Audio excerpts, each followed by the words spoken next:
പെങ്ങന്മാരെ, ഉസ്താദിനെ പ്രാപിയിട്ട് കാര്യമില്ല. ഇത് പറഞ്ഞില്ലെങ്കിൽ അല്ലാഹു എന്നെ വെറുതെ വിടില്ല. പെങ്ങള് ഒന്ന് ചിന്തിച്ചു നോക്ക് പെങ്ങന്മാര്, ഇന്നത്തെ നിങ്ങളുടെ പ്രവർത്തനങ്ങൾ എന്താണ്? എന്റെ പ്രിയപ്പെട്ട സഹോദരിമാര് മുഴുവനും അധികം പെണ്ണുങ്ങളും ടിക്ടോക്കിന്റെ പുറകിലാ. എന്റെ പ്രിയപ്പെട്ട പെങ്ങള്, അല്ലാഹുവേ ഇന്നെല്ലാം ടിക്ടോക്കിന്റെ പിറകിലാണ്. എന്തെല്ലാം കാരണം ചെറുപ്പക്കാരാ. എന്റെ പ്രിയപ്പെട്ട സഹോദരിമാര്, നിങ്ങൾക്ക് എന്തേ സംഭവിച്ചു പോയത്? ഏതെങ്കിലും സിനിമയുടെ ഡയലോഗുകൾ കാണാതെ പഠിച്ചിട്ട് അല്ലാഹുവേ പടച്ചവനെ സഹിക്കൂലല്ലോ. ഈ മുസ്ലിം പെണ്ണിനെന്തേ സംഭവിച്ചു പോയത്? എന്തേ പെണ്ണേ നീ ഇങ്ങനെ അതപ്പതിച്ചു പോയത്? നിങ്ങളെ കുറ്റപ്പെടുത്തുകയല്ല, സങ്കടം കൊണ്ട് പറയുന്നതാ പെങ്ങള്. എന്റെ പ്രിയപ്പെട്ട സഹോദരിമാരോട് എനിക്ക് പറയാറുള്ളത്, ഇന്ന് ടിക്ടോക്കിൽ ഏറ്റവും കൂടുതൽ മുസ്ലിമീങ്ങളാ, ഏറ്റവും കൂടുതൽ ഉപയോഗിക്കുന്നത് മുസ്ലിമീങ്ങളാ. എന്റെ മുസ്ലിം പെൺകുട്ടികളെ, എന്റെ പ്രിയപ്പെട്ടവരെ, ഏറ്റവും വലിയ വേദന എന്തെന്നറിയോ? 15, 20, 30 വയസ്സുള്ള 15, 20, 25 വയസ്സുള്ള പെണ്ണുങ്ങൾ ചെയ്താ പറയാ അവൾക്ക് പക്വത എത്തിയിട്ടില്ലെന്ന്. ഉമ്മ, നിനക്ക് പക്വത എത്തിയില്ലേ ഉമ്മ? ഒരുപാട് പ്രായമായില്ലേ ഉമ്മ? 3, 4 മക്കളുടെ തള്ളയായില്ലേ ഉമ്മ? നീ എന്തേ ഉമ്മ ഇങ്ങനെ ആയിപ്പോയത്? മക്കളുടെ കൂടെ ടിക്ടോക്ക് നടത്തുന്നത് ഉമ്മമാരാ. സ്വന്തം മക്കള് പേക്കൂത്ത് കാണിക്കുമ്പോ മൊബൈല് പിടിച്ചു കൊടുക്കുന്നത് വാപ്പയും ഉമ്മയുമാ. എത്ര ചീത്തയാ വിളിക്കുന്നതെന്നറിയോ? ഒരു നാണവുമില്ലാതെ മുസ്ലിം പെണ്ണ് എത്ര ചീത്തയാണ് വിളിക്കുന്നത്, എന്തെല്ലാ വൃത്തികേടുകളാ പറയുന്നത്. എന്റെ പ്രിയപ്പെട്ട പെങ്ങളെ, എന്തു വേണമെങ്കിലും നീ ചെയ്തോ. ഇന്ത്യ മഹാരാജ്യത്ത് നിനക്കതിനുള്ള സ്വാതന്ത്ര്യം ഈ രാജ്യം തരുന്നുണ്ട്. പക്ഷേ എന്റെ പെങ്ങളോട് എനിക്കൊരപേക്ഷയേ ഉള്ളൂ, ആ ഫർദ ഒന്ന് ഊരി വെക്കുമോളെ. അത്രയെങ്കിലും ഒരു കരുണ കാണിക്കടി, അത്രയെങ്കിലും ഒരു കരുണ നീ കാണിക്ക്. എന്തിനായി ഫർദയും ഹിജാബും ധരിച്ചുകൊണ്ട് ഈ ഉമ്മത്തിനെ നാണം കെടുത്തുന്നത്, ഈ സമുദായത്തിനെ നാണം കെടുത്തുന്നത്? നിനക്ക് ചിലപ്പോൾ അതൊരു കറുത്ത വസ്ത്രമായിരിക്കുവടി, പക്ഷേ അത് വെറും ഒരു വസ്ത്രമല്ല. മഹദി ഖദീജ ബീബി റളിയല്ലാഹു തആല അൻഹാ, ആയിഷ ബീബി റളിയല്ലാഹു തആല അൻഹാ, ഫാത്തിമ ബീബി റളിയല്ലാഹു തആല അൻഹാ, ഒരുപാട് മഹദിമാര് ധരിച്ച വസ്ത്രമാ മോളെ. അതിനൊരു വിലയുണ്ടടി. അതിന് കേവലം 300 400 വിലയല്ല. അല്ലാഹുവേ, അതിന് വല്ലാത്ത ഒരു വിലയുണ്ട്. ആ ഫർദ നോക്കിയിട്ടൊരു സമുദായത്തിന് വിലയിരുത്തുന്ന കാലവാ. എന്റെ മുസ്ലിം പെൺകുട്ടികളുണ്ടല്ലോ, അതപ്പതിച്ച് എവിടെ എത്തിയെന്നറിയുമോ? അല്ലാഹുവേ, ഇന്ന് ബസ്സുകളിലും ട്രെയിനുകളിലും യാത്ര ചെയ്യാ കഴിയുന്നില്ല. അല്ലാ, പഠിക്കാൻ പോകുന്ന നമ്മുടെ പെൺമക്കളുണ്ടല്ലോ, കണ്ണിന്റെ മുന്നിൽ വാപ്പയുടെ പ്രായമുള്ളവരുണ്ട്, ഉമ്മയുടെ പ്രായമുള്ളവരുണ്ട്, അതാ പടച്ചവനെ കൂടപ്പിറപ്പിന്റെ പ്രായമുള്ളവരുണ്ട്, കൂടെ പഠിക്കുന്നവരുണ്ട്, എന്തിന് സമപ്രായക്കാരുണ്ട്, എന്തിന് പ്രായം കുറഞ്ഞ കുട്ടികളുണ്ട്. ഉസ്താദന്മാര് മുന്നിലിരുന്നാൽ പടച്ചവനെ ആ മുസ്ലിമിന്റെ നെഞ്ചത്തേക്ക് ചാരിയിരുന്നിട്ട് അവന്റെ കയ്യിൽ ഇങ്ങനെ കെട്ടിപ്പിടിച്ചിട്ട് സെൽഫി എടുക്കുന്ന അവന്റെ മടിത്തട്ടിൽ കിടക്കുന്ന ഒരു വിഭാഗമായി ഇന്നത്തെ മുസ്ലിം പെണ്ണ് മാറുമ്പോ അല്ലാഹുവേ, എവിടെ നോക്കിയാലുമുണ്ട്. കല്യാണ പന്തലുകളിലാകട്ടെ, എന്തിനെ പടച്ചവന് സ്കൂളിന്റെ പരിപാടികളിലാകട്ടെ, അല്ലെങ്കിൽ ഓണപരിപാടികളാകട്ടെ, എല്ലാത്തിനും ഈ പെമ്മക്കളാണല്ലോ. നമ്മുടെ ഹിജാബിട്ട, തലമറച്ച, എടി എന്തൊക്കെ വസ്ത്രമുണ്ട്, ചുരിദാർ വിട്ട് തലയിൽ തുണിയിടാതെ നീ എന്ത് വേണമെങ്കിലും കാണിക്കടി. എന്തിനാ ഫർദ ധരിച്ചുകൊണ്ട് ഹിജാബിട്ടുകൊണ്ട് മുസ്ലിം കോലത്തിൽ നീ ധിക്കാരം കാണിക്കുന്നത്, അഹങ്കാരം കാണിക്കുന്നത്? ഇത് പറഞ്ഞാ നിങ്ങൾക്ക് എന്നെ വെറുപ്പാട്. ചിലപ്പോൾ നാളെ ഇതിന്റെ പേരിൽ എനിക്ക് ചീത്തവിളി കേൾക്കേണ്ടി വരും. എങ്കിലും എനിക്ക് പ്രശ്നമില്ല പെങ്ങള്, എനിക്കൊരാഗ്രഹമേ ഉള്ളു, എവിടെ കിടന്നു മരിച്ചാൽ ഈമാനോടുകൂടി മരിച്ചാ മതി. ഇത് പറഞ്ഞതിന്റെ പേരിൽ ആരൊക്കെ എന്ത് പറഞ്ഞാലും എനിക്കൊന്നുമില്ല. പക്ഷേ പറയേണ്ടത് പറയണം മോള്. എത്ര പേര് നിന്റെ കൂടെ നടന്നാൽ എടി നീ മരിക്കണ്ടവളാണെന്നുള്ള ചിന്ത നിനക്ക് വേണമടി. എല്ലാ കടിഞ്ഞിട്ട് ഇതെല്ലാം കഴിഞ്ഞിട്ട് അവസാനമല്ലാ നീ പടച്ച റബ്ബിന്റെ മുന്നിൽ പോകണ്ടവളാ.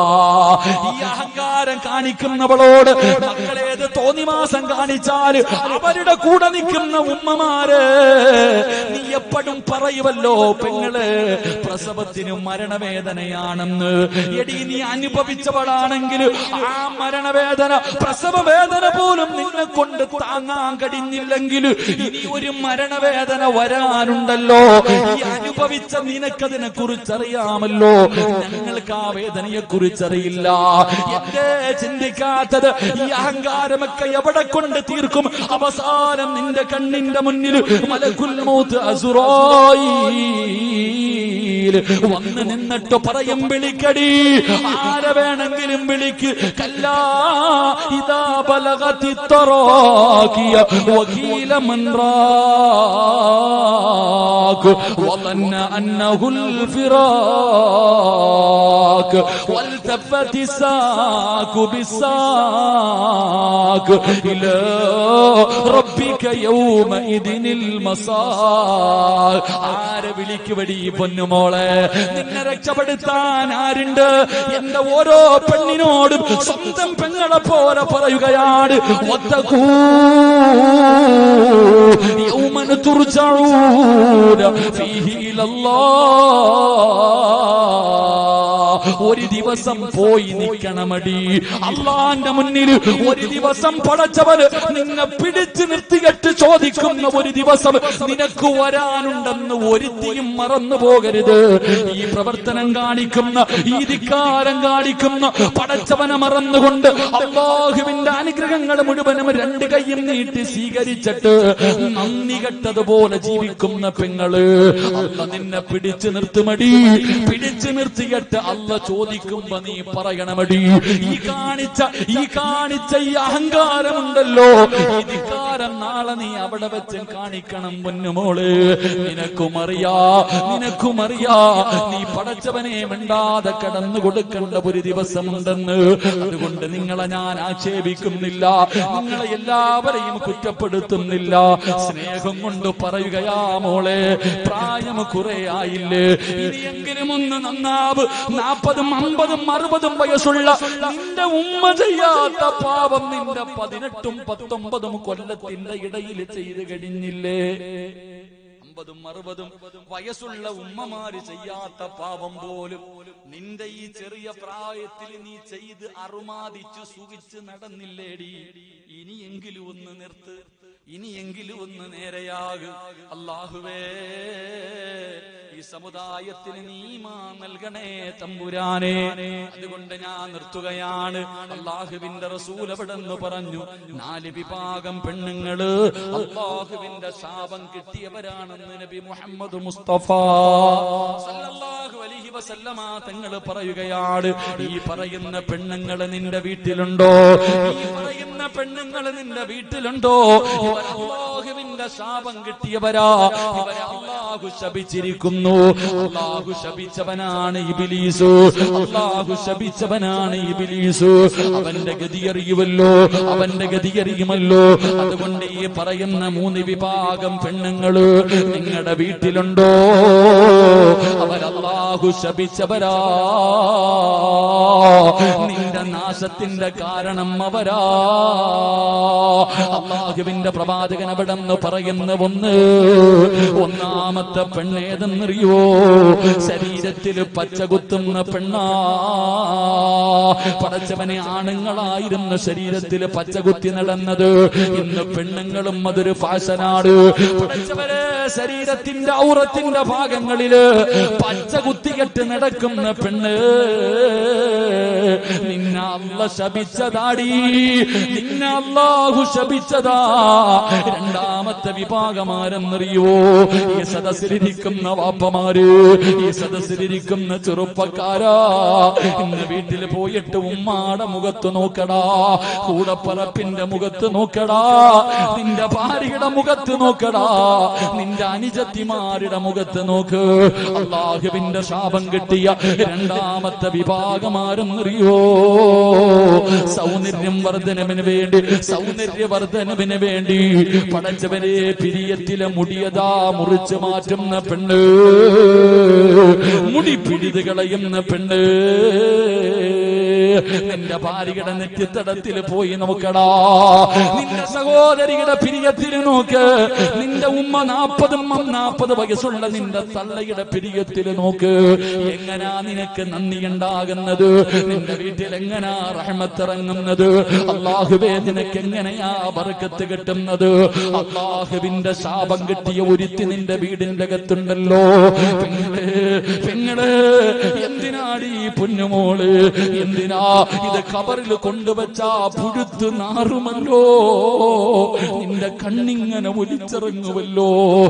നിന്റെ അന്ന് എല്ലാവരും നിന്റെ വീട്ടില് യാസീനോദി ദുആ ചെയ്ത് മധുരം കഴിക്കുമ്പോ നിന്റെ കണ്ണുണ്ടല്ലോ, നിന്റെ മുഖത്തുകൂടെ ഒലിച്ചിറങ്ങും പെണ്ണ്. ഏഴിന്റെ അന്ന് നിന്റെ വയറ് പൊട്ടുപടി പുഴുത്ത് നാറും പെങ്ങള്. ഇത്രയേ ഉള്ളു നിന്റെ ശരീരത്തില്, പിന്നെ എന്തിനാവുമ്മ? ചിന്തിക്ക് സഹോദരിമാര്, അല്ലാഹുവിന്റെ ശാപം കിട്ടിയ രണ്ടാമത്തെ പെണ്ണുങ്ങൾ അവരാ. മൂന്നാമത്തെ വിഭാഗമാരാ, അല്ലാ ചായം തേക്കുന്ന പെണ്ണുങ്ങളാ. പ്രായം മറയ്ക്കുന്നതിന് വേണ്ടി മുടിയിൽ ചായം തേക്കുന്ന പെണ്ണുങ്ങൾ. അല്ലാഹുവേ നീ ഞങ്ങൾക്ക് ഈമാൻ നൽകണേ തമ്പുരാനെ. ഒന്നാമത്തെ വിഭാഗം പച്ച കുത്തുക, ആണുങ്ങളാണെങ്കിലും പെണ്ണുങ്ങളാണെങ്കിലും.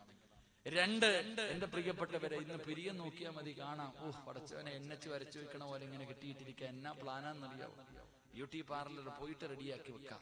3, പ്രായം മറയ്ക്കാൻ അങ്ങോട്ട് ചായവും തേച്ചിട്ട് നടക്കാം. അല്ലാഹു ഈമാൻ തരുമാറാകട്ടെ. ഇത് ചോദിക്കുമ്പോ നിങ്ങൾ ചോദിക്കോ, ഉസ്താദെ സഹാബത്ത് തേച്ചിട്ടുണ്ടല്ലോ, എല്ലാത്തിനും വലിയ അറിവാ. സഹാബത്തുകൾ മുടിയിൽ ചായം തേച്ചിട്ടുണ്ടല്ലോ ഉസ്താദെ, പിന്നെ ഞങ്ങൾക്ക് എന്താ?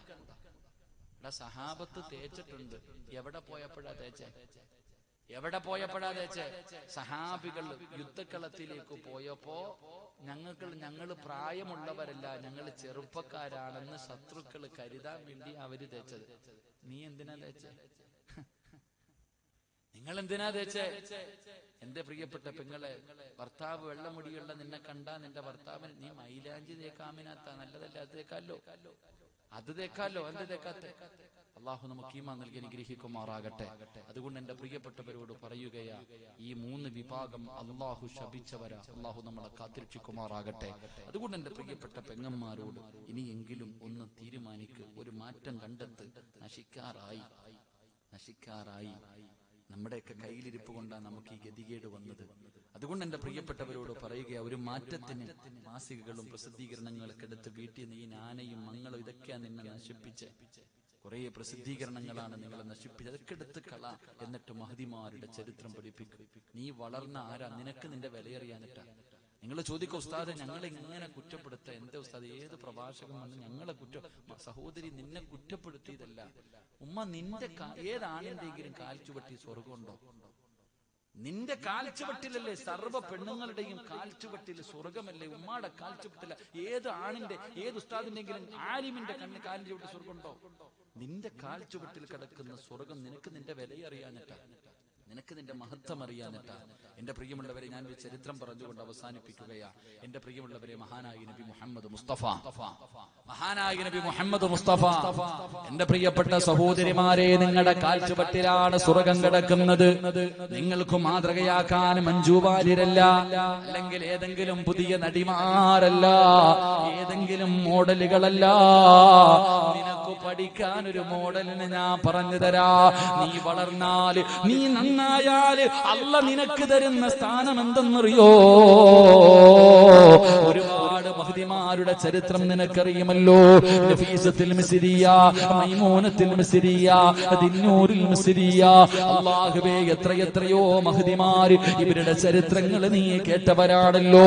എന്റെ പ്രിയമുള്ളവരെ, മഹാനായ നബി മുഹമ്മദ് മുസ്തഫ സല്ലല്ലാഹു അലൈഹി വസല്ലമ തങ്ങള്, അല്ലാഹുവിന്റെ പ്രവാചകൻ അവിടെ ഇങ്ങനെ സ്വർഗ്ഗത്തിലൂടെ മുത്തുനബി പറയുകയാണ്, ദഖൽതുൽ ജന്ന ഫസമിഅതു ഖശഫതൻ ഫഖുൽതു മൻ ഹൗലാഇ ഹാദിഹി റുമൈസ.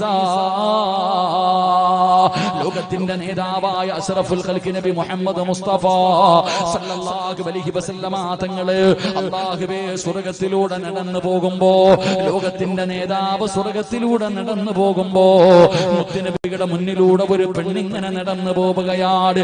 അല്ലാഹുവിന്റെ റസൂലിന്റെ മുന്നിലൂടെ ഒരു പെണ്ണിങ്ങനെ നടന്നു പോവുകയാണ്. പ്രവാചകനാണ് സ്വർഗ്ഗം തുറന്നത്. എന്നിട്ട് അല്ലാഹുവിന്റെ പ്രവാചകനകത്തേക്ക് കടന്നപ്പോ മുത്തുനബിയുടെ മുന്നിലൂടെ ഒരു പെണ്ണിങ്ങനെ നടന്നു പോകുന്നു. അല്ലാഹുവിന്റെ റസൂലിന് അത്ഭുതമായി, ആരാ തമ്പുരാന്, സ്വർഗ്ഗത്തിൽ എന്റെ മുന്നിലൂടെ നടന്നു പോകുന്ന ഈ പെണ്ണാരാട്? അല്ലാഹുവിന്റെ റസൂൽ ചോദിക്കുകയാ, ഫഖുൽതു മൻ ഹൗലാ, ജിബ്രീലേ, ആരാണ് ജിബ്രീലേ? എന്റെ മുന്നിലൂടെ നടന്നു പോകുന്ന ആ പെണ്ണാരാണ് ജിബ്രീൽ? അല്ലാഹുവിന്റെ പ്രവാചകൻ അവിടുന്ന് ചോദിക്കുമ്പോ, യാ റസൂലല്ലാഹ് ഹാദിഹി റുമൈസ, അത് റുമൈസയാണ് നബിയേ, അത് റുമൈസയാണ് നബിയേ. അല്ലാഹുവിന്റെ പ്രവാചകൻ അത്ഭുതമായി, ആരാണ് റുമൈസ? ഉമ്മു അനസ് ഇബ്നു മാലിക് റളിയല്ലാഹു തആല അൻഹു.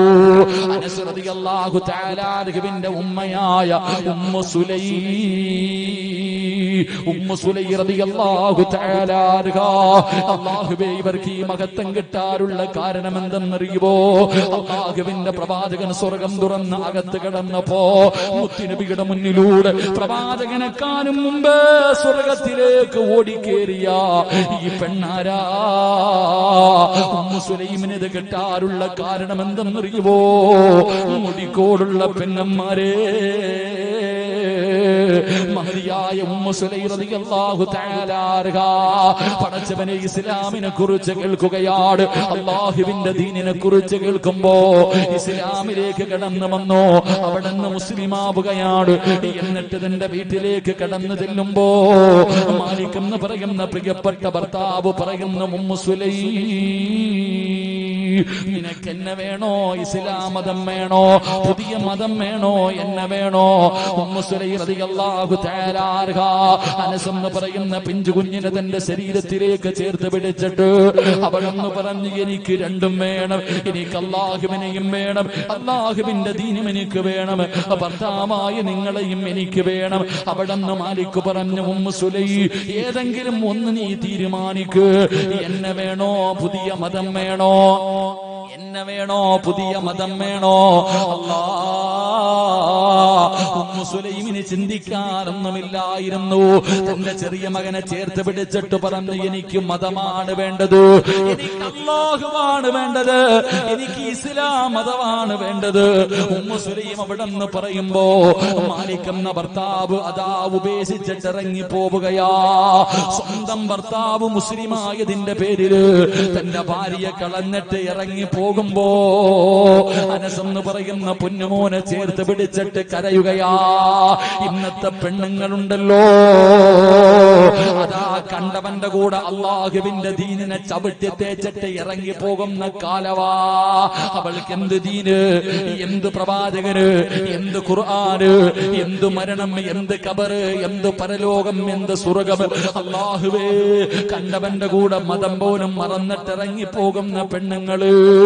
ഉമ്മു സുലൈം റളിയല്ലാഹു തആല അൻഹ ഭർത്താവ് ഉപേക്ഷിച്ചിട്ട് ഇറങ്ങി പോവുകയാണ്. തന്റെ പൊന്നാര മകനെ കെട്ടിപ്പിടിച്ച് നിന്ന് കരയുകയാണ്. റബ്ബേ, അവസാനം തന്റെ പൊന്നുമകനെ ഒരുപാട് കഷ്ടപ്പെട്ടാണ് വളർത്തുന്നത്. അതാ അതാ മഹാനായ നബി മുഹമ്മദ് മുസ്തഫ സല്ലല്ലാഹു അലൈഹി വസല്ലമ തങ്ങള് അല്ലാഹുവിന്റെ പ്രവാചകനതാ ഹിജ്റ ചെയ്ത് തന്റെ നാട്ടിലേക്ക് വന്നപ്പോ എല്ലാവരും മുത്തുനബിയെ കാണാൻ പോവുകയാണ്. വലിയ വലിയ സമ്മാന പൊതികളുമായിട്ടാണ് കടന്നു പോകുന്നത്. ഉമ്മു സുലൈമിനാണെങ്കിൽ കൊടുക്കാനൊന്നുമില്ല. മുത്തുനബി ഇതുവരെ ജീവനോടെ കണ്ടിട്ടില്ല. അല്ലാഹുവിന്റെ റസൂലിനെ കാണാൻ വല്ലാത്ത കൊതിയായിരുന്നു. അല്ലാഹുവേ, എല്ലാവരും സമ്മാന പൊതിയുമായിട്ട് പ്രവാചകന്റെ ചാരത്തേക്ക് കടന്നു പോകുമ്പോ അല്ലാഹു തആലാന്റെ വീടിന്റെ അകത്തിൽ നിന്ന് കരയുകയാണ്. മുത്തുനബിക്ക് കൊടുക്കാ സമ്മാനമില്ല. അവസാനം വീടിന്റെ അകത്തിൽ നിന്ന് കരയുന്ന ഉമ്മയുടെ ചാരത്തേക്ക് അനസ് എന്ന് പറയുന്ന പൊന്നുമകന് കടന്നു ചെല്ലുമ്പോ അവസാനം തന്റെ പൊന്നുമകനെ കെട്ടിപ്പിടിച്ച് ചുംബനം കൊടുക്കുകയാണ്. എന്നിട്ട് തന്റെ പൊന്നുമോനെ കുളിച്ചൊരുപ്പി, തന്റെ പൊന്നാരമോനെ കുളിച്ചു ഒരുക്കി, എന്നിട്ട് കയ്യിൽ പിടിച്ചുകൊണ്ട് ഇലാ ഹദ്റത്തി അല്ലാഹുവിന്റെ പ്രവാചകന്റെ ചാരത്തേക്ക് കടന്നുപോയി, മുത്തുനബിയുടെ ചാരത്തേക്ക് കടന്നുപോയി. അല്ലാഹുവിന്റെ റസൂലിന്റെ മുന്നിൽ ചെന്ന് സലാം പറഞ്ഞു. യാ റസൂലല്ലാഹ്, അല്ലാഹുവിന്റെ നബിയേ, എല്ലാവരും അങ്ങയുടെ കയ്യിലെ സമ്മാന പൊതി തരുന്നു നബിയേ, എന്റെ കയ്യിൽ തരാനൊന്നുമില്ല. എന്റെ ഭർത്താവെന്നെ ഉപേക്ഷിച്ചിട്ട് പോയി, എനിക്കാകെയുള്ളത് ഈ പൊന്നുമോനാട്. എന്റെ കയ്യിൽ തരാൻ വിലപിടിപ്പുള്ള ഒന്നുമില്ല നബിയേ. ഉമ്മു സലീം റളിയല്ലാഹു തആല അൻഹ എന്നിട്ട് പറഞ്ഞു, യാ റസൂലല്ലാഹ്, എനിക്ക് ലോകത്ത് ഏറ്റവും കൂടുതൽ ഇഷ്ടപ്പെട്ടത് അല്ലാഹുവിനെയും അവന്റെ പ്രവാചകനെയുമാണ് നബിയേ. അത് കഴിഞ്ഞാൽ എനിക്ക് ലോകത്ത് ഏറ്റവും കൂടുതൽ സ്നേഹം എന്റെ പൊന്നുമോൻ അനസിനെയാണ് നബിയേ. 9 വയസ്സുള്ള പൊന്നുമോൻ അനസ് എന്ന് പറയുന്ന പൊന്നുമോൻ, ആ പൊന്നുമകനെയാണ് എനിക്ക് ലോകത്ത് ഏറ്റവും കൂടുതൽ. അല്ലാഹും അവന്റെ പ്രവാചകനും കഴിഞ്ഞാൽ സ്നേഹിക്കുന്നത് എന്റെ പൊന്നുമോനെയാ. അല്ലാഹുവിന്റെ റസൂലിന്റെ കയ്യിലേക്ക് അനസ് എന്ന് പറയുന്ന തന്റെ ചെറിയ മകന്, ആ 9 വയസ്സ് മാത്രം പ്രായമുള്ള മകന് മുത്തുനബിയുടെ കയ്യിലേക്ക് കൊടുത്തിട്ട് പറയുന്നു, നബിയേ, ഇവനെ എടുത്തോ നബിയേ, അങ്ങക്ക് ഖിദ്മത്ത് ചെയ്യാ, അങ്ങക്ക് വെള്ളം എടുത്തു തരാ, അങ്ങക്ക് ചെരുപ്പെടുത്തു തരാ, എന്റെ പൊന്നുമോനെ സമ്മാനമായിട്ടെടുത്തോ നബിയേ. 9.5 മാസക്കാലം ഗർഭം ചുമന്ന് മരണവേദനയുടെ വേദനയിൽ നിന്ന് പ്രസവിച്ച തന്റെ പ്രിയപ്പെട്ട പൊന്നാര പോര് മുത്തുനബിയുടെ കയ്യിലേക്ക് കൊടുക്കുകയാ. എന്നിട്ട് അനസ് എന്ന് പറയുന്ന പൊന്നുമോനെ കെട്ടിപ്പിടിച്ചിട്ട് ഉമ്മു സുലൈം പറഞ്ഞു, മകനെ അനസ്, മാനം മറക്കല്ലേടാ. നാളെ പടച്ച റബ്ബിന്റെ കോടതിയിൽ വെച്ച് ഉമ്മാനെ കാണുമ്പോ മറന്നു പോകല്ലേ. ഈ ഉമ്മാനെ കൂടെ സ്വർഗത്തിൽ കൊണ്ടുപോകണേ അനസ് എന്ന് പറഞ്ഞിട്ട് മുത്തുനബിയുടെ കയ്യിലേക്ക് തന്റെ പൊന്നാര മകനെ വിട്ടുകൊടുക്കുമ്പോ എന്റെ പ്രിയപ്പെട്ട മുടിക്കോടുള്ള ഉമ്മമാര്, ആ ഉമ്മു സുലൈം കിടക്കുന്ന സ്വർഗവാദി ചോദിക്കുന്നത്, ആ സ്വർഗം നിനക്ക് ചോദിക്കാ, ആ സ്വർഗത്തിലൊന്ന് കിടക്കാ, ആ സ്വർഗമൊന്ന് കാണാ, ആ സ്വർഗത്തിന്റെ പരിമളം 500 വർഷത്തെ വഴിദൂരം വരെ അടിച്ചു വീശുമല്ലോ, അതൊന്ന് ശ്വസിക്കാനെങ്കിലും നിനക്ക് യോഗ്യതയുണ്ടോ പെങ്ങള്? ചിന്തിക്കു ഉമ്മമാര്. അതുകൊണ്ട് എന്റെ പ്രിയപ്പെട്ടവരോട് പറയുകയാണ്, എന്റെ പ്രിയപ്പെട്ടവരോട് പറയുകയാ, ജീവിതത്തിൽ ചെയ്തു പോയ പാവങ്ങള് അതെത്ര വലിയ പാവമാകട്ടെ, എത്ര വലിയ കൊടും പാവം ചെയ്താൽ നീ എന്തിനാ പേടിക്കുന്നത്? നീ എന്തിനാ പേടിക്കുന്നത്? നിന്റെ റബ്ബ് നിനക്ക് പുറത്തു തരുമല്ലോ. ഇബാദിയല്ലദീന അസ്റഫൂ അലാ അൻഫുസിഹിം ലാ തഖ്നതൂ മിർ റഹ്മത്തില്ലാഹ്. ഈ സദസ്സിലിരിക്കുന്നവരോട് ഞാൻ നിർത്തുകയാണ്. നീ കള്ളു കുടിച്ചവനാണോ? നീ വ്യഭിചരിച്ചവനാണോ? നീ പലിശ തിന്നവനാണോ? നീ നിസ്കരിക്കാത്തവനാണോ? നീ പല പെണ്ണുങ്ങളുടെയും ജീവിതം തകർത്തവനാണോ? വാപ്പാനെ ചതിച്ചവനാണോ? ഭർത്താവിനെ വഞ്ചിച്ചവളാണോ? അല്ലാഹുവേ, എത്ര വലിയ പാപം ചെയ്തവരാണെങ്കിലും നിനക്കൊന്ന് കരയാൻ കഴിയോ? നിനക്കൊന്ന് ഏറ്റു പറയാൻ കഴിയോ? എത്ര വലിയ പാപം ചെയ്താലും നിന്റെ റബ്ബ് പുറത്തു തരുമല്ലോ. 100 കൊല ചെയ്തവന് പുറത്തു കൊടുത്തവനല്ലേ അല്ലാ. സ്വന്തം പെൺമക്കളെ ജീവനോടെ കുടിച്ചു മൂടിയ കാട്ടാളന്മാർക്ക് അല്ല പുറത്തു കൊടുത്തല്ലോ. കബറിൽ കിടന്ന മയ്യത്തിന് വ്യഭിചരിച്ചവൻ അല്ലാഹു പുറത്തു കൊടുത്തല്ലോ. എന്തേ 100 കൊല ചെയ്തവൻ അല്ല പുറത്തു കൊടുത്തല്ലോ. പിന്നെ എന്തേ ചെറുപ്പക്കാരോ, പിന്നെ എന്തേ പെങ്ങള്? അതുകൊണ്ട് സർവ്വതും ഇവിടെ ഇരുന്ന് കരഞ്ഞ് കഴുകിക്കോ. അല്ലാഹുവിന്റെ മുന്നിൽ തൗബ ചെയ്തോ. എങ്ങനെ പറയണമെന്നറിയോ? വെറുതെ പറഞ്ഞാ പോരാ, വെറുതെ വിളിച്ചു കൂവിയാ പോരാ, വെറുതെ കരഞ്ഞാ പോരാ. പറയുമ്പോ എങ്ങനെ പറയണമെന്നറിയോ? പൊറുക്കന്റെ പാപം സയ്യിദീ വെറുക്കാതെ പൊറുക്കുന്നവനാരുണ്ട് നീയല്ലാതെ. ഇഹലോക ആർഭാടങ്ങളെന്നെ വലച്ചതാ, നഫ്സെന്നെ ഉന്തി തെല്ലി വിട്ടു ചതിച്ചതാ. അല്ലാതെ ധിക്കരിച്ചല്ല റബ്ബേ നിന്നെ, അതുകൊണ്ട് ആട്ടരുതിലാഹേ എന്നെ. ഓരോന്നും എണ്ണിപ്പറ. ചെയ്തു പോയ പാവങ്ങൾ ഓരോന്നും അല്ലാഹുവിന്റെ മുന്നിലേറ്റു പറ. പടച്ചവനെ, നിന്നെക്കാലും പൊറുക്കുന്ന ആരുമില്ല തമ്പുരാനെ. എത്ര വലിയ പാപം ചെയ്താലും നീ പുറത്തു തരാൻ കഴിവുള്ളവരാണല്ലോ അല്ലാ. അതുകൊണ്ട് റബ്ബേ, എന്റെ പാപങ്ങൾ പുറത്തുതാ തമ്പുരാനെ എന്ന് ആത്മാർത്ഥമായി പടച്ച റബ്ബിന്റെ മുന്നിലേറ്റു പറഞ്ഞിട്ട് പൊക്കോ. ഇന്ന് രാത്രി നീ മരിച്ചാൽ, തൗബ ചെയ്തിട്ട് പോകുന്ന വഴിയിൽ നീ മരിച്ചാൽ നിനക്കല്ല തരുന്ന പ്രതിഫലം എന്തെന്നറിയോ? അല്ലാഹു പഠിക്കാൻ ഭാഗ്യം നൽകുമാറാകട്ടെ. ജീവിതത്തിൽ ചെയ്തു പോയ പാപങ്ങൾ മുഴുവനും അല്ലാഹുവിന്റെ മുന്നിൽ ഏറ്റു പറഞ്ഞിട്ട് മരിക്കുന്ന മനുഷ്യന് അല്ലാഹു തരുന്ന ഒരു പ്രതിഫലം പറഞ്ഞു ദുആ ചെയ്യാം. അല്ലാഹു നമുക്ക് ഈമാൻ തരുമാറാകട്ടെ. ഒരു നാട്ടിൽ ദുരന്തങ്ങൾ ഉണ്ടാകാൻ അല്ലാഹുവേ അതിന്റെ കാരണം എന്തെന്നറിയുമോ? ഈ ഒരു നാട്ടിൽ അല്ലാഹുവിന്റെ അദാബുകളും ദുരന്തങ്ങളും അതാ ഉണ്ടാകാനുള്ള കാരണം എന്തെന്നറിയുമോ? ആ നാട്ടിലെ 4 വിഭാഗം ആൾക്കാർ ഇല്ലാത്തത് കൊണ്ടാണെന്ന് അസ്റഫുൽ ഖൽഖ് നബി മുഹമ്മദ് മുസ്തഫ സല്ലല്ലാഹു അലൈഹി വസല്ലമ തങ്ങൾ പറയുകയാണ്. 4 വിഭാഗം ആൾക്കാർ ഒരു നാട്ടിലില്ലാതെ വന്നാൽ, 4 വിഭാഗം ആൾക്കാർ ഒരു നാട്ടിലില്ലാതെ വന്നാൽ ആ നാട്ടിൽ അല്ലാഹുവിന്റെ അദാബുകൾ കടന്നു വരുമെന്ന് ലോകത്തിന്റെ നേതാവ് നബി മുഹമ്മദ് മുസ്തഫ സല്ലല്ലാഹു അലൈഹി വസല്ലമ തങ്ങൾ പഠിപ്പിച്ചു തരുമ്പോൾ, എന്റെ പ്രിയമുള്ളവരെ, ഈ 4 വിഭാഗം ആൾക്കാരെ ഇന്ന് കാണാനില്ല. ഇന്ന് പല നാടുകളിലും ഈ പറയുന്ന 4 വിഭാഗത്തിനെ കാണാനില്ല. അങ്ങനെ ഉണ്ടെങ്കിൽ തന്നെ അവര് വളരെ തുച്ഛമാണ്. എന്റെ പ്രിയമുള്ളവരെ, ഈ മുടിക്കോടെന്ന് പറയുന്ന നിങ്ങളുടെ നാട്ടിൽ ഈ പറയുന്ന 4 വിഭാഗം ആൾക്കാരുണ്ടോ? ഒന്ന് ചിന്തിച്ചു നോക്കൂ. എന്റെ പ്രിയമുള്ളവരെ, പ്രവാചകനാണ് പറഞ്ഞത്. അതാ 4 വിഭാഗം ആൾക്കാര്, ഈ പറയുന്ന 4 വിഭാഗം ഈ നാട്ടിലുണ്ടെങ്കിൽ, ഏതെങ്കിലും ഒരു നാട്ടിലുണ്ടെങ്കിൽ മുത്തുനബി പറയുകയാ, ഫാഹിലുഹാ മഅസൂമൂന മിനൽ ബലാ.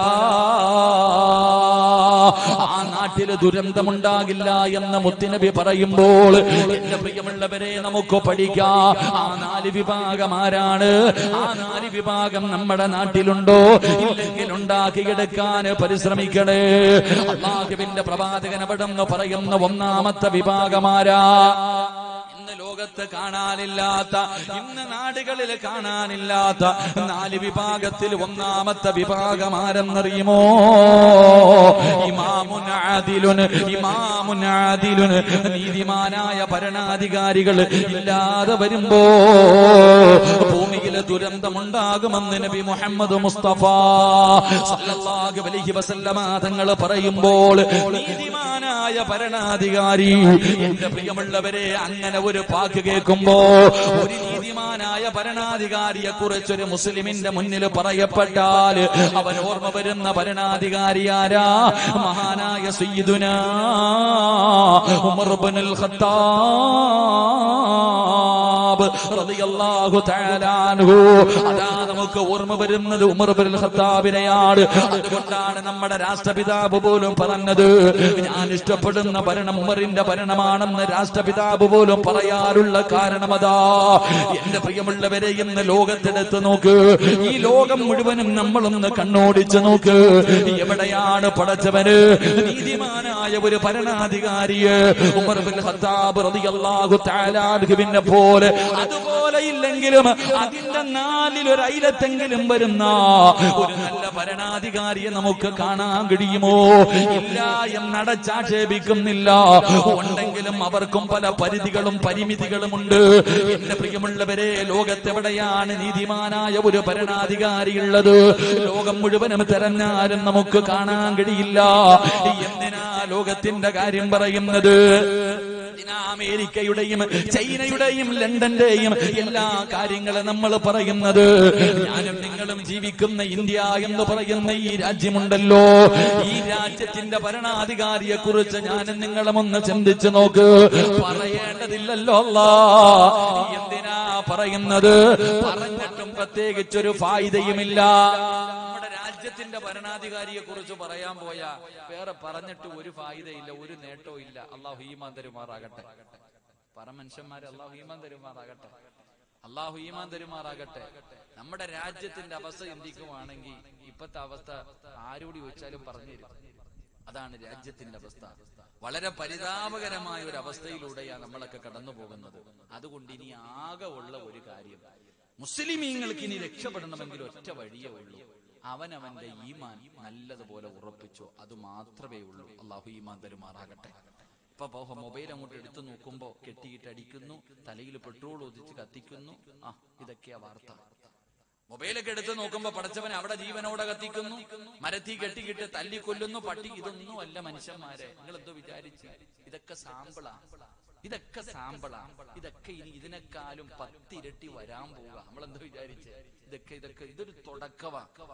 ഇതൊക്കെ വെറും ഒരു സാമ്പിളാണ് സഹോദര.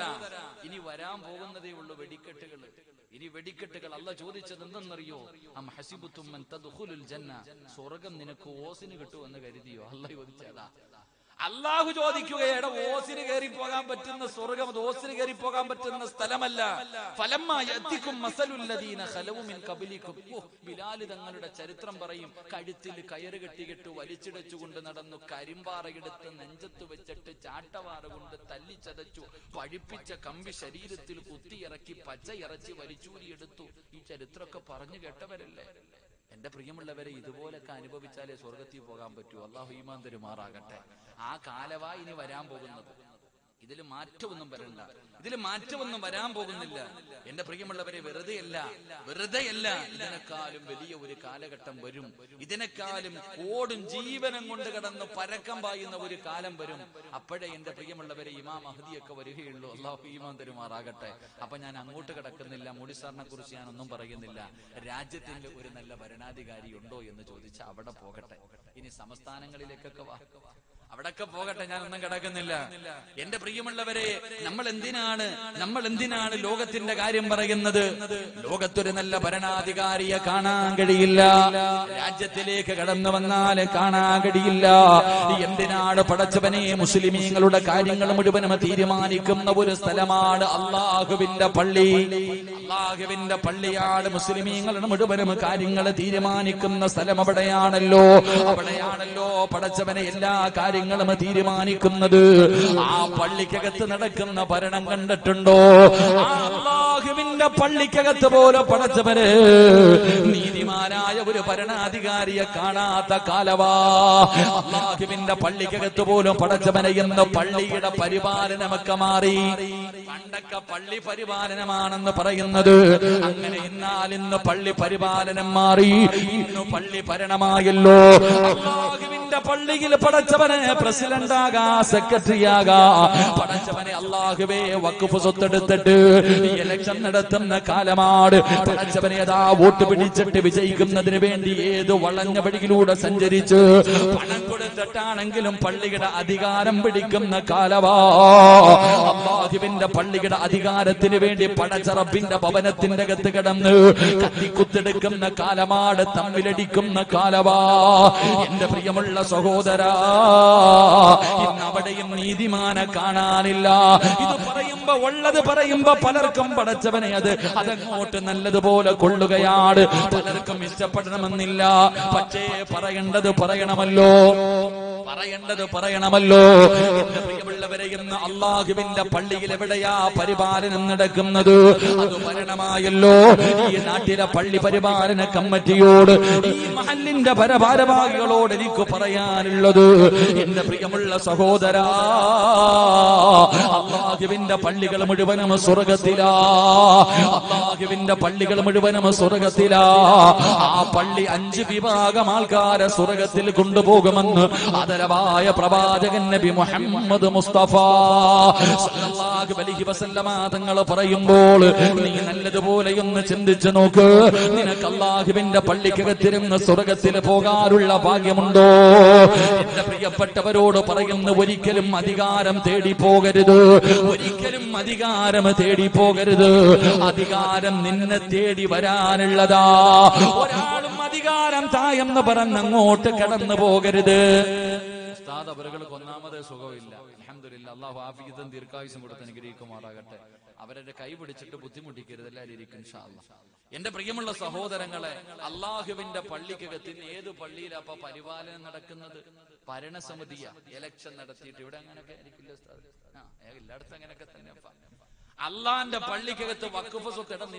നിങ്ങളൊന്ന് ആലോചിക്കേ, ഓരോ പള്ളിയിലൊക്കെ മത്സരിക്കുന്നത് കണ്ടാ പടച്ചോനെ, നിയമസഭയെ പോലും ഇത്രയും പേര് മത്സരിക്കൂല. അതുപോലെ എന്നാ എന്റെ പ്രിയപ്പെട്ടവരെ, ഒരിക്കലും അധികാരം തേടി പോകരുത്. അധികാരം എന്ന് പറയുന്നത് തേടി പോകാനുള്ളതല്ല, തേടി വരാനുള്ളതാണ്. ഒരാള് അധികാരം തേടിപ്പോയാൽ അവന് ദുനിയാവിൽ 3 ശിക്ഷ കിട്ടും. ഒരാളെ അധികാരം തേടി വന്നാൽ അവന് ദുനിയാവിൽ 4 അനുഗ്രഹം ഉണ്ടാകുമെന്ന് നബി മുഹമ്മദ് മുസ്തഫ. നബി മുഹമ്മദ് മുസ്തഫ പള്ളിയുടെ പ്രസിഡന്റ്. അതാ പണ്ടുള്ള ആൾക്കാരുടെ വീട്ടിൽ പോയിട്ട് പറയും, പള്ളിയുടെ പ്രസിഡന്റ് ആകും. അള്ളാണ് എനിക്ക് വയ്യ, വേറെ ആരെങ്കിലും പോയി നോക്ക്. അങ്ങോട്ട് നാട്ടുകാര് മുഴുവനും പോയി വീട്ടിൽ പോയിട്ട് നിങ്ങൾ പ്രസിഡന്റ് ആവും, എനിക്ക് വയ്യ. ഇന്നോ ഇങ്ങോട്ട് വന്നിട്ട് ആളെ കൂട്ടിയിട്ട് പറയും, എനിക്ക് ആകണം, എനിക്ക് കൂട്ടിക്കണത് അവസ്ഥ.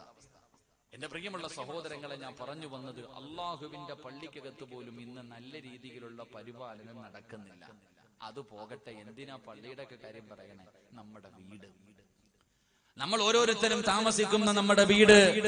എന്റെ പ്രിയമുള്ളവരെ, നമ്മുടെ വീടിന്റെ അകത്തെങ്കിലും ഒരു നല്ല ഭരണം നടക്കുന്നുണ്ടോ?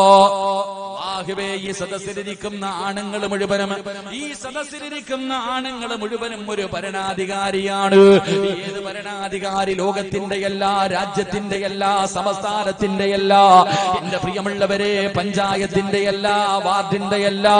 നിങ്ങൾ എവിടത്തെ ഭരണാധികാരി എന്നറിയോ?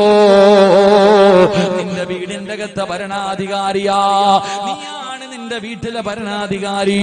മഹാനായ നബി മുഹമ്മദ് മുസ്തഫ സല്ലല്ലാഹു അലൈഹി വസല്ലമ തങ്ങൾ പറയുകയാ, അല്ലാഹുവിന്റെ പ്രവാചകൻ അവിടെന്ന് പറയുകയാണ്, മുത്തുനബി പറയുന്നു, സഹാബാ ഇത്തഖുല്ലാഹ ഫിന്നിസാ. അല്ലാഹുവിന്റെ പ്രവാചകൻ അവിടെന്ന് പറയുന്നു, നിന്റെ ഭാര്യയുണ്ടല്ലോ, നിന്റെ മക്കളുണ്ടല്ലോ, നിങ്ങളുടെ ഭാര്യമാരും നിങ്ങളുടെ മക്കളും അല്ലാഹു അത് നിങ്ങൾക്ക് ഏൽപ്പിച്ചിരിക്കുന്ന അമാനത്താണ്. നാളെ പടച്ചവൻ അതിനെക്കുറിച്ച് നിങ്ങളോട് ചോദിക്കുമെന്ന് അല്ലാഹുവിന്റെ പ്രവാചകൻ അവിടെന്ന് പറയുമ്പോൾ, ഈ സദസ്സിലിരിക്കുന്ന മാതാപിതാക്കളോട് നെഞ്ചത്ത് കൈവച്ചിട്ട് ചിന്തിക്കുവാപ്പാ, നീ ഒരു നീതിമാനായ ഭരണാധികാരിയാണോ? ഒരു മാതൃകയുള്ള വാപ്പയാണോ? അല്ലാഹുവിന്റെ റസൂല് പറഞ്ഞു, സ്വഹാബത്തെ, ഒരു ദുആ ചെയ്യുന്നവന് സ്വർഗമുണ്ട്. ഒരു ദുആ ചെയ്യുന്നവന് സ്വർഗത്തിൽ ഒരു കൊട്ടാരമുണ്ട്. ഏത് ദുആ ചെയ്യുന്നവനെന്നറിയുമോ? റബ്ബനാ ഹബ് ലനാ മിൻ അസ്വാജിനാ വ ദുർരിയ്യാതിനാ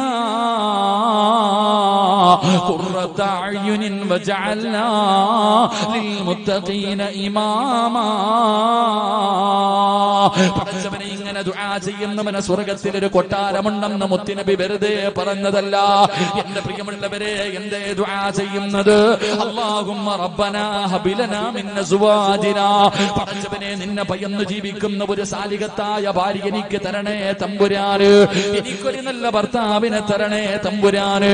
എന്നിട്ട് പറയുകയാണ്, അല്ലാഹുവേ, എന്റെ കണ്ണിന് കുളിർമയുള്ള സാലിഹായ സന്താനങ്ങള്, ദുനിയാവിനും ആഖിറത്തിനും ഉപകരിക്കുന്ന മക്കള്, മയ്യത്ത് നമസ്കരിക്കാൻ അറിയുന്ന, മയ്യത്ത് കുളിപ്പിക്കാൻ അറിയുന്ന, എന്റെ കബറിന്റെ ചാരത്ത് വന്നിരുന്ന ഖത്തമോദിയിട്ട് പൊട്ടിക്കരഞ്ഞ പടച്ചറപ്പിനോട് എന്റെ മാതാപിതാക്കൾക്ക് പുറത്തു കൊടുക്കണേ എന്ന് ആത്മാർത്ഥമായ ഇഖ്ലാസോടുകൂടി ദുആ ചെയ്യുന്ന സാലിഹായ സന്താനങ്ങള് എനിക്ക് തരണേ അല്ലാ. മൂന്നാമത് പറയുന്നത് എന്തെന്നറിയോ? ലിൽ മുത്തഖീന ഇമാമാ. മറന്നു പോകരുത് വാപ്പാ, ലിൽ മുത്തഖീന ഇമാമാ.